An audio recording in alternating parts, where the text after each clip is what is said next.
I was on a train in Siberia. I was lonely, and I had a bottle of Australian red wine, and I had a couple of recorded books, and I put it on, oh yes, the Gatsby.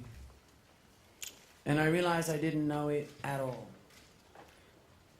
And my big recollection was that it was us, it was where we are now, it was this great mirror to reflect back on.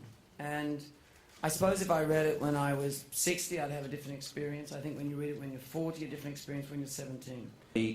I was fascinated by Gatsby as a character. I was moved by him. It no longer became a love story to me. It became a tragedy of this new American, this man in a new world where everything was possible.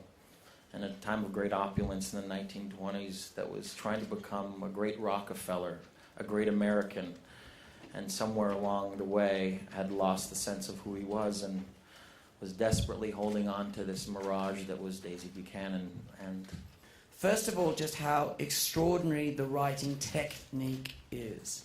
And when he set out to write The Great Gatsby, he set out to write something he said was, I want to write something new, something beautiful, something extraordinary, and I'll get this wrong, but something intricately patterned. I want to write the great American novel. And he wrote it 20 miles up the road here, just up at San Rafael, while his wife was having an affair on the beach just down here, right where the Palais is. And there was a French airman buzzing their house that she was having an affair with.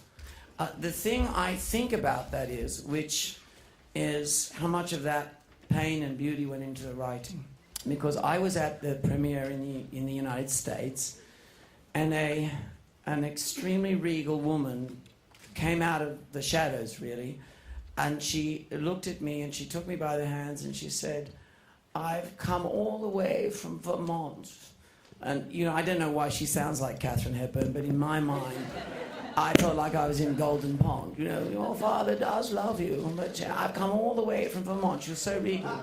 I've come all the way from Vermont to see what you've done with my grandfather's book. And she said, I think Scott would be proud of this film because people have said, and for many years, that you cannot take his first-person narrative and make it into a film. And he said, and she said, and I think you've done that. And by the way, I loved the music. you cannot get in a room with this man and not feel inspired, not feel nostalgic, not feel like you're part of something special. He brings that out in everybody he works with, and it's infectious. And he's also not afraid to take on incredibly classic stories that are embedded in our culture, and ones that are very risky to do, you know, very risky undertakings. And throughout that whole process, no matter what he creates, no matter what world he puts it in, no matter what he adds to it, he is vigilant about getting to the essence of the drama of these great pieces of literature, whether it be Shakespeare or Fitzgerald. He's vigilant about dissecting each and every scene and getting to the truth. On a personal level, I have great affection for Leo. We're very good friends, so that certainly helps when you're playing scenes. Backing up from there and saying the kind of the relationship we have, the trust we have for each other is tremendous. So we have a real ease of communication in talking about, you know, scenes, the material. So it was Carrie's idea, you know, the line in the film, she says, I wish I'd spent all... Say the line. I wish I'd done everything on earth. Take it from the top, ready? And action. What's that line, man? I wish I'd done everything on earth with you all my life. Although Yeah. all my life you cut. But it's fine. I cannot believe she said that. I cannot believe you said that. So whatever the choices, it was about one thing.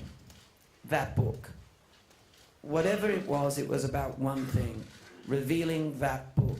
And Leonardo used to drive, I wouldn't say drive me crazy, well, maybe, but in a good way, because he would say, are we honoring that book?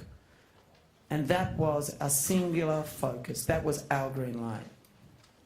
if you are asking me, if you're saying to me that films like Citizen Kane, I'm all right with that.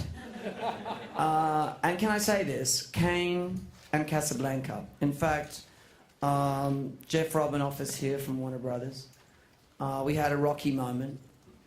And in that rocky moment, I went and I sat with the team from Warner's. And Warner's is known for doing actually very big action films and at the moment and all sorts of, Harry Potter and all that. I said, yes, in your DNA, there's another film.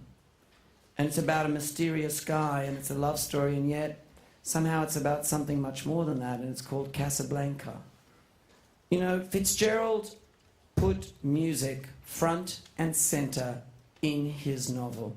He took African-American street music called jazz and he put it right as a star in the book. It's in the book. The words are in the book. And people said, why are you doing that? It's a fad. It'll be gone next week. And he said, because I want this book to feel right here, right now.